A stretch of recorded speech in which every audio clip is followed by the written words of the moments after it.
Eagle News Canada. I'm Lou Aquino, and here are this week's top stories.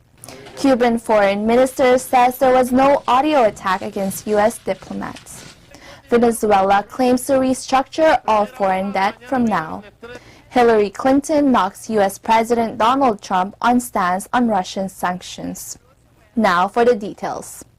Cuban Foreign Minister Bruno Rodriguez denied Cuba had attacked United States diplomats or their families in Havana.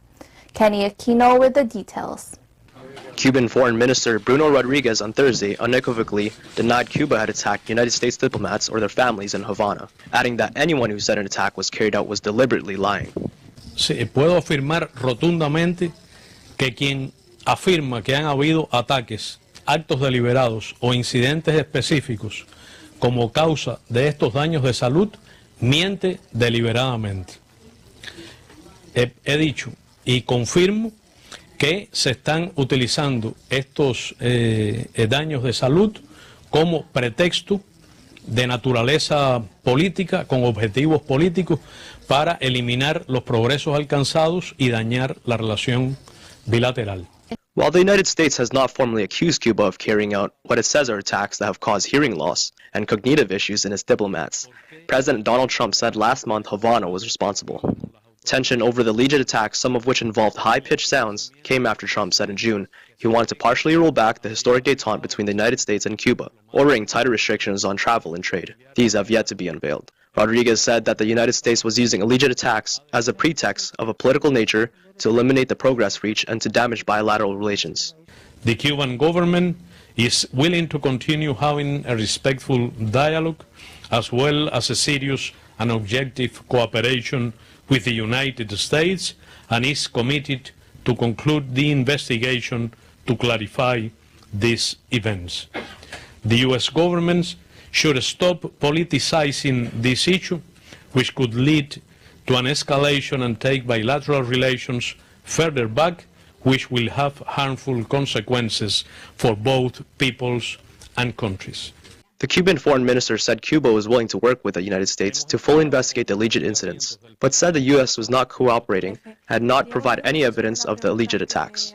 ¿Por qué, en vez de cooperar de forma efectiva con las autoridades cubanas en el esclarecimiento de los incidentes que se alega habrían afectado la salud de diplomáticos estadounidenses y sus familiares en La Habana, el gobierno de los Estados Unidos ha decidido politizar estos hechos y usarlos como pretexto para retrotraer las relaciones bilaterales a la época de la confrontación?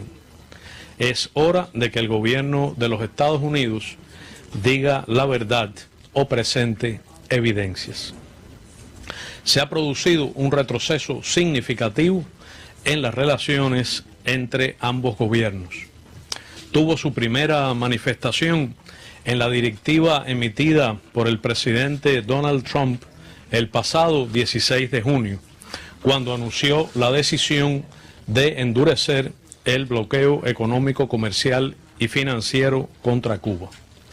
Esto significaría un regreso a una política vieja, fracasada, propia de la Guerra Fría. Reporting from Eagle News, I am Kenny Aquino. I am 125. Thank you, Kenny. Venezuelan President Nicolas Maduro aims to restructure all future foreign debt. Felmar Creo reports. Venezuelan President Nicolas Maduro said he wanted to restructure all future foreign debt given U.S. sanctions after ordering payment of state oil company PDVSA's $1.2 billion 2017 end bond maturing on Thursday. Maduro made the announcement on state TV after confirming funds would be available to pay the PDVSA's bond from Friday. Bondholders had been nervously awaiting the confirmation of PDVSA's latest major commitment, but will likely be spooked by Maduro's announcement that all future debt payments were dependent on renegotiation. Primera hora de mañana viernes 3 de noviembre se inicia el pago del bono PDVSA 2017, pero luego de este pago a partir de hoy decreto un refinanciamiento y una reestructuración de la deuda externa y de todos los pagos de Venezuela y nombro una comisión especial presidencial dirigida y presidida por el vicepresidente Tarek El Aissami, para iniciar el refinanciamiento y la reestructuración de todos los pagos externos de Venezuela y la lucha contra el bloqueo y la persecución financiera contra nuestro país. Así lo anuncio. Maduro said Vice President Tariq al-Aissami, on a U.S. sanctioned list for alleged corruption, would head a commission to handle restructuring. Throwing down on the latest payment, al-Aissami said financial firm Euroclear had blocked a $1.2 billion payment due to complications caused by the U.S. financial sanctions. Accusing Maduro of presiding over a corrupt and repressive dictatorship, President Donald Trump's administration has imposed the financial restriction aimed at preventing Venezuela's government from contracting new debt. Maduro said the country had faced global financial persecution, adding that OPEC member Venezuela had paid $71.7 billion in debt since he came to power in 2013, despite losing $100 billion in revenues to falling oil income. Maduro said that Trump measures had stopped him from issuing a bond in international markets of between $3.5 billion and $5 billion. I am Felmar Creo reporting for Eagle News. I am one with 25. Thank you, Felmar. Clinton knocks Trump on stance on Russian sanctions. April Masongsong reports. Former U.S. presidential candidate Hillary Clinton on Thursday said if the United States does not stand up to Russia, it will encourage Russian President Vladimir Putin to try to reconstitute power. U.S. President Donald Trump grudgingly signed into law new sanctions against Russia earlier this year. He signed the bill behind closed doors, without the fanfare that has customarily accompanied his signing of executive orders. He criticized the measure as infringing on his powers to shape foreign policy, and said he can make far better deals with governments than Congress can. Clinton said Trump has not implemented it yet. I think Putin is very much attempting to reconstitute the power of Russia along its borders in Europe and Central Asia. And the idea that we would not stand up to him only encourages him. And in my book, What Happened, I have a whole chapter on Russia, because we are only at the beginning of understanding what the Russians did to affect our elections. And it's the first time we've had an adversary attack us that we have not responded. And as Diane knows, the Congress passed overwhelmingly new sanctions on Russia and Putin's cronies, a lot of the oligarchs and others who do his bidding. And the Congress passed it, sort of forcing the president to sign it, but he hasn't implemented it. So what's the lesson from that? The lesson is you can get away with attacking America, sowing discord and divisiveness, affecting our election, and this president and administration are not going to hold you accountable. That's very, very dangerous. Reporting for Eagle News, I am April Masongsong, 1 with 25. Thank you, April. Coming up, Canada to boost immigration over the next 3 years. Canadian mine case against ex-Costa Rica president is reopened. Hudson Bay downplays unsolicited bid for Calfoof. Eagle News Canada will be back shortly.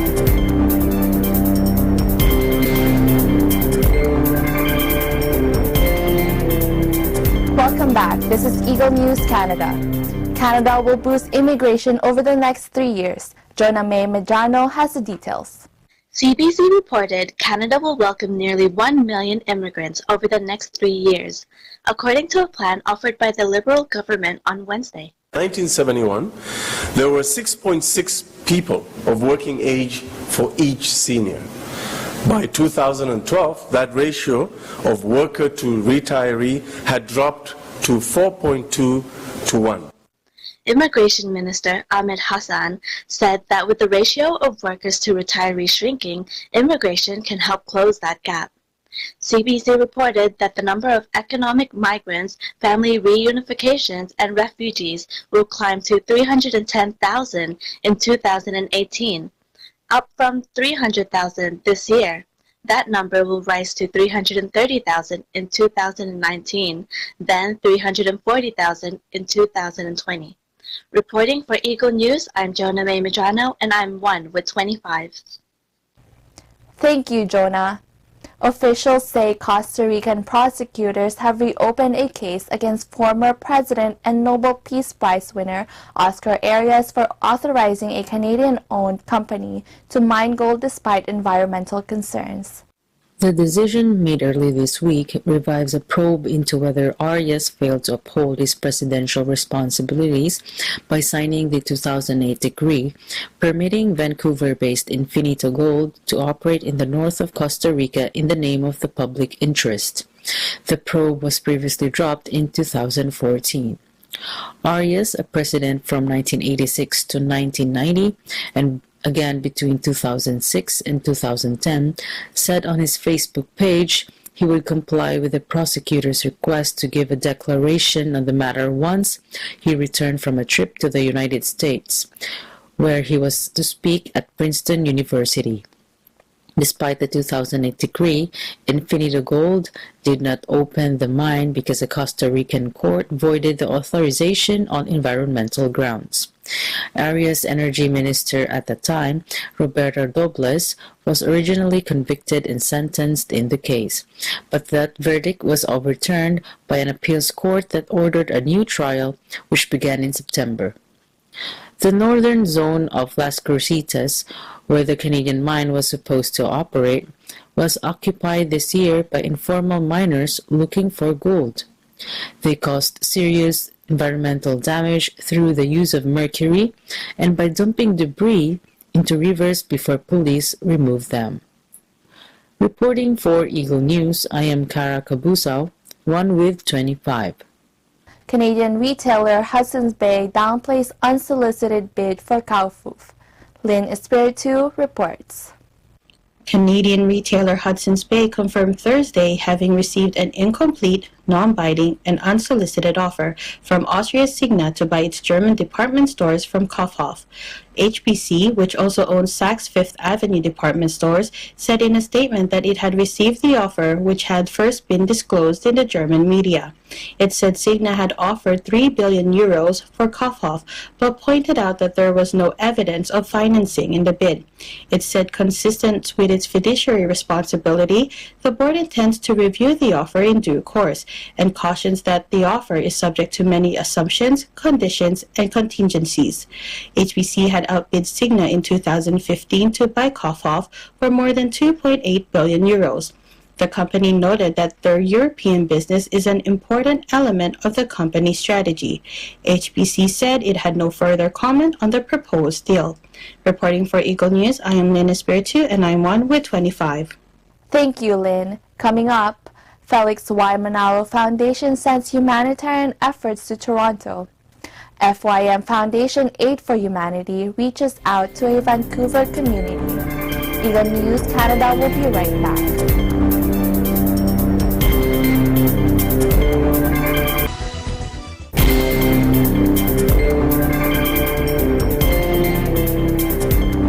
Welcome back. This is Eagle News Canada.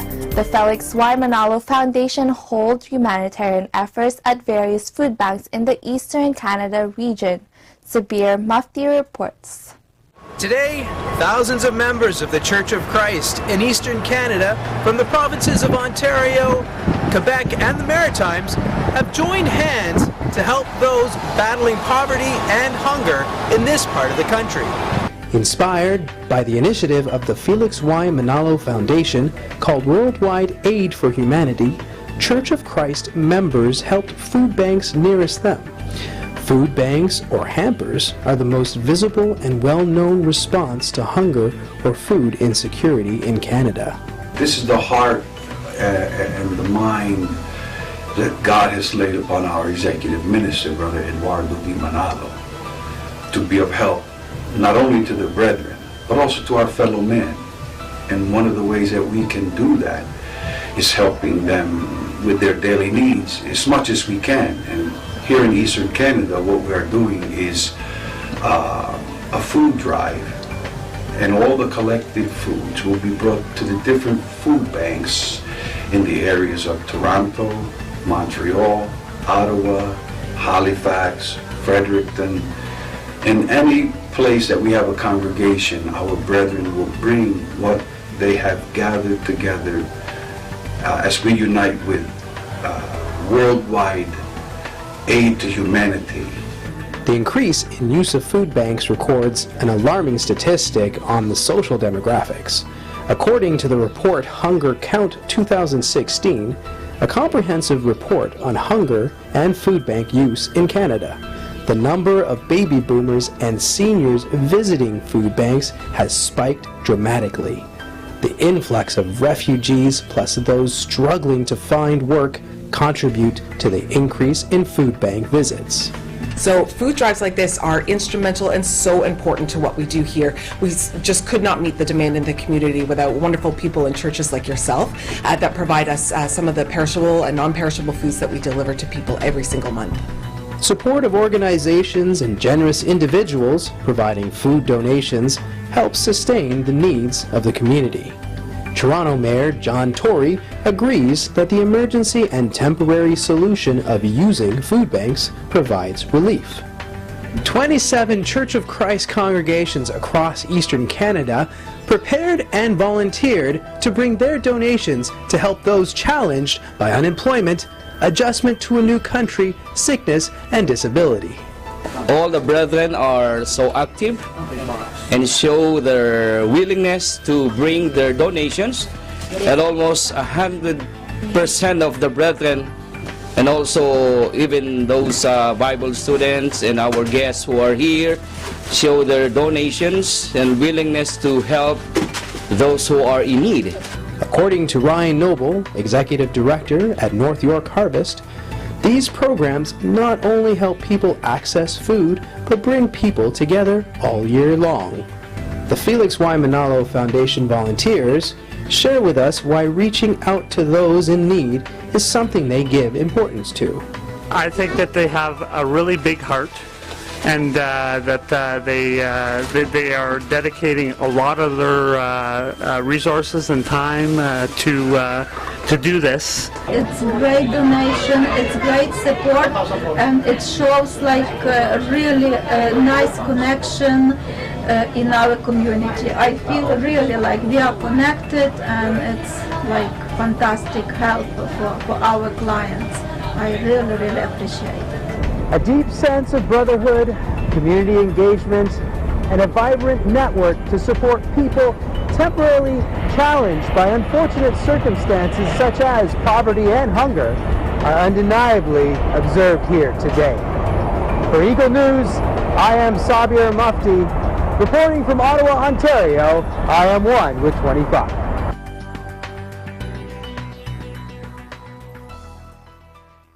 Now from Toronto, let's head over to the western side of Canada, where Archeros Natividad reports on the humanitarian efforts of the Felix Y. Manalo Foundation there. Let's take a look. The Iglesia Ni Cristo, in cooperation with the Felix Y. Manalo Foundation's Aid for Humanity initiative, is here at the Vancouver downtown East Side neighborhood to reach out to members of the community who are in need. In line with the religious organization's mission to promote health awareness and improvement, Church of Christ congregations in this part of the country donated clothing, food, and basic necessities at Oppenheimer Park, one of the most impoverished communities in Vancouver. It's always nice to know that this neighborhood isn't forgotten. You know, it is one of the lowest postal codes in Canada, so it's nice to see people wanting to do something and wanting to give something back. So it's nice to see people wanting to do what they can to help others that are in need. For sure, like most of the people here at Oppenheimer Park are on income assistance, and so, you know, having a few extra cans of food and another extra blanket is probably something they couldn't afford, so it's, I'm sure, very much appreciated by them. We are here on location for the Aid for Humanity outreach effort, in which members of the Iglesia Ni Cristo are helping those suffering from poverty and health issues. As one of the leading global charitable institutions, the Felix Y. Manalo Foundation has committed to providing opportunity to those in need. When it comes to the aid for humanity, it is one of the commandments of God written in the Bible that the members of the Church of Christ follow. And this is intended to help out those people who are in need, whether it be our fellow men or members of the Church of Christ alike. We extend our help to them by means of food, clothing, and the like, just to make sure that they have their basic needs so that they can live properly and comfortably in this life. The immense community effort here is the first of its kind in Western Canada. With a mission to provide opportunity to those in need, the Felix Y. Manalo Foundation aims to impact communities for years to come. From the Worldwide Aid for Humanity event here in Vancouver, I am Archie Rose Natividad, and I am 1 with 25.